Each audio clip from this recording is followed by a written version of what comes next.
আর জান্নাতীদের 120 কাতার হবে। কত কাতার? 120 কাতার। তার মধ্যে 80 কাতার হবে উম্মতে মুহাম্মাদি, বলেন সুবহানাল্লাহ। আর এই উম্মতে মুহাম্মাদির মধ্যে আরো 70,000 স্পেশাল মানুষ আছে। কত হাজার? যারা বিনা হিসেবে বিনা আযাবে ডাইরেক্ট জান্নাতে যাবে ইনশাআল্লাহ। বলে দিব তারা কারা? 70,000। তবে অন্য একটা হাদিসে আসছে যে প্রত্যেক হাজারের সাথে আরো 70,000। তবে শর্ত কঠিন। কিরকম শর্ত? সাহাবীরা বসে ডিসকাস করছেন কে হতে পারে তারা। কেউ বলছেন তারা হয়তো প্রথম দিকের মুসলিমরা হবেন, কেউ বলছেন তারা হয়তো মুজাহিদরা হবেন, কেউ বলছেন তারা বদর যুদ্ধের সাহাবীরা হবেন ইত্যাদি। তখন নবী সাল্লাল্লাহু আলাইহি ওয়াসাল্লাম আবার চলে আসলেন, ব্যাক করলেন। ব্যাক করে বলছেন তোমরা কি এই বিষয়ে কি বিষয়ে কথা বলছিলে? তখন সাহাবীরা বললেন আমরা তো ডিসকাস করছিলাম যে কারা হতে পারে সেই 70,000। নবীজি বললেন শোনো, ওই 70,000 মানুষ, এক নাম্বার, ওই 70,000 মানুষ পাখি উড়িয়ে ভাগ্য গণনা করে না। প্রথম কাজটা কি? মানে তারা ইসলাম এত কঠিন ভাবে পালন করে যে পাখি উড়িয়ে ভাগ্য গণনা বা হাত দেখা, রাশিফল, এরকম শিরিকের ধার কাছেও নাই। তারা শিরিকের ধার কাছেও নাই। দুই নাম্বার, তারা আগুনের শেকা বা উল্কি দিয়ে, এই ট্যাটু আছে না, ট্যাটু উল্কি আঁকে আগুন দিয়ে, এই ধরনের ট্যাটু উল্কি তারা আগে না শরীরের মতো। এইসব কুলক্ষণে সুলক্ষণে তারা বিশ্বাস করে না। তিন নাম্বার, তারা অবৈধ ঝাড়ফুঁক করে না। অবৈধ ঝাড়ফুঁক করে না। বৈধ ঝাড়ফুঁক করা যাবে। সূরা ফাতিহা পড়ে ঝাড়ফুঁক করা যাবে, সূরা ফালাক নাস ইখলাস পড়ে পড়া যাবে, আয়াতুল কুরসি পড়ে পড়া যাবে, কোরআন হাদিস দিয়ে ঝাড়ফুঁক করা যাবে। কিন্তু অবৈধ কিছু ঝাড়ফুঁক আছে না, তান্ত্রিক কবিরাজদের কাছে মানুষ করে, এগুলো করা যাবে না। আর 4 নাম্বার হচ্ছে তারা সর্বাবস্থায় এক আল্লাহর উপরে তাওয়াক্কুল করে, ভরসা করে, আল্লাহর প্রতি তাওয়াক্কুল করে। এরা হচ্ছে সেই 70,000 মানুষের মধ্যে থাকবে ইনশাআল্লাহ। এক সাহাবী দাঁড়িয়ে বললেন, ওয়াকাশা দাঁড়িয়ে বলছেন যে ইয়া রাসূলুল্লাহ, আমার জন্য দোয়া করেন, আমি যেন সেই 70,000-এর মধ্যে থাকতে পারি। তো নবীজি বললেন হ্যাঁ, তুমি 70,000-এর মধ্যে একজন। এরপর আরো 2জন সাহাবী দাঁড়িয়ে গেলেন, আমার জন্য দোয়া করেন।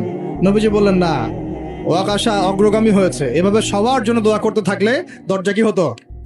বন্ধ হয়ে যেত। তো এই দরজা খোলা আছে। এই যুগের মানুষও হতে পারে না?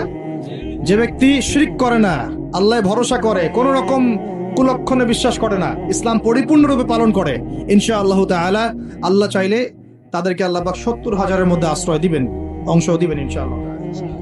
তো আমরা বলছিলাম যে আমরা কোত্থেকে আসছি ভাই? জান্নাত থেকে। কোথায় যাব? ইনশাআল্লাহ। এর মাঝখানে শয়তানের পথ রয়েছে কিছু, শয়তানের ফিতনা।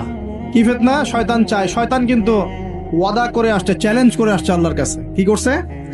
চ্যালেঞ্জ। শয়তান কি চ্যালেঞ্জ করছে জানেন? শয়তান চ্যালেঞ্জ করছে যে রব্বি, শয়তান বলছে রব্বি মানে হে আমার রব। শয়তান কিন্তু আস্তিক, শয়তান কিন্তু আল্লাহকে বিশ্বাস করে। সে বলছে রব্বি, হে আমার রব, আনজিরনি, আমাকে অবকাশ দিন, ইলা ইয়াউমি ইউবআসুন, কিয়ামত দিবস পর্যন্ত অবকাশ দিন। আল্লাহ বলছেন ফাইন্নাকা মিনাল মুনজারিন, যাও, তোমাকে অবকাশ দেওয়া হলো। কিয়ামত পর্যন্ত সময় আল্লাহর কাছে এমন বড় কিছু নয়, খুব সামান্য।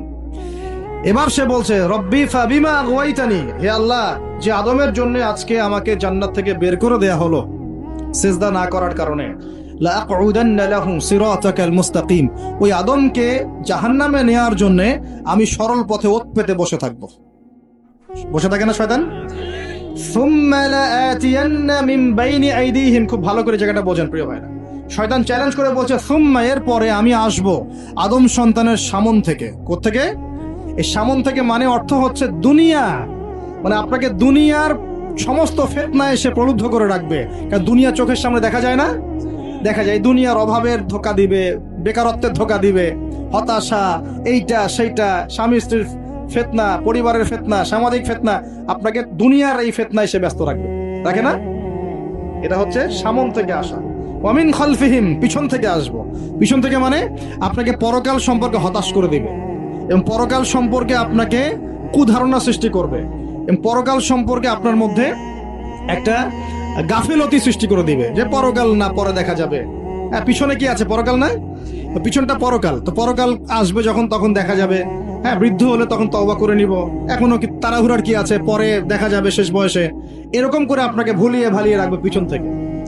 আবার হতাশ করে দিবে, আমার পরকালে আমার জান্নাত হবে না, আমি তো এত আমল করতে পারি নাই, হ্যাঁ, আমার কি হবে, আমার আত্মহত্যা ছাড়া কোনো পথ নাই, এভাবে হতাশ করে ফেলবে আপনাকে পিছন থেকে। সুম্মা লায়াতিয়ান্না মিন বাইনি আইদিহিম ওয়া মিন খালফিহিম, সামন থেকে আসবো, পিছন থেকে আসবো, ওয়া আন আইমানিহিম, ডান দিক থেকে আসবো। ডান দিক মানে কি? এটার ব্যাখ্যাও চমৎকার। ডান দিক মানে কি? আমরা বলি না ডান পক্ষ খুব ভালো মনে করি না? ডান পক্ষ ভালো, ডান দিকটা ভালো, শুভ মনে করি তো। ডান দিক হচ্ছে আপনাকে নেক্সট সুরতে সে ধোকায় ফেলবে। ডান দিক মানে কি?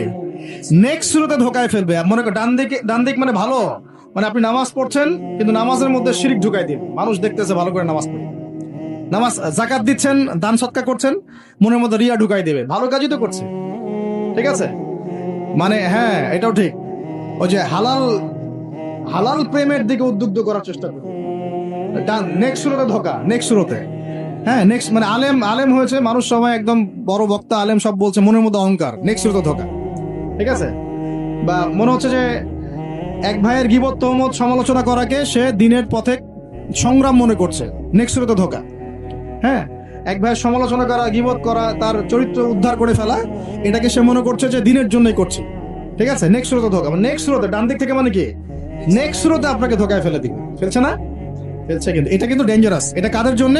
এটা আবেদ মানুষদের জন্যই, যারা আল্লাহকে মানে, রাসূলকে মানে, চেষ্টা করে দিনের পথে চলার জন্য, এদেরকে সে ডান দিক থেকে আসবে আর কি।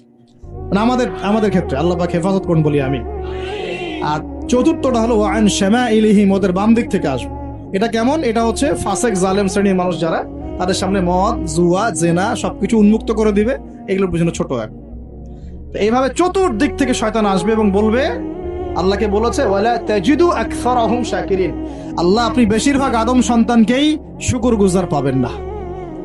এটা কি বাস্তব না? এখন বেশিরভাগ মুসলিম নামাজ পড়ে না? পড়ে না? বেশিরভাগ মুসলিম যাকাত দেয় কি দেয় না? রমজান মাস আসছে দেখবেন বেশিরভাগই অনেকেই রোজা রাখবে না, আছে না?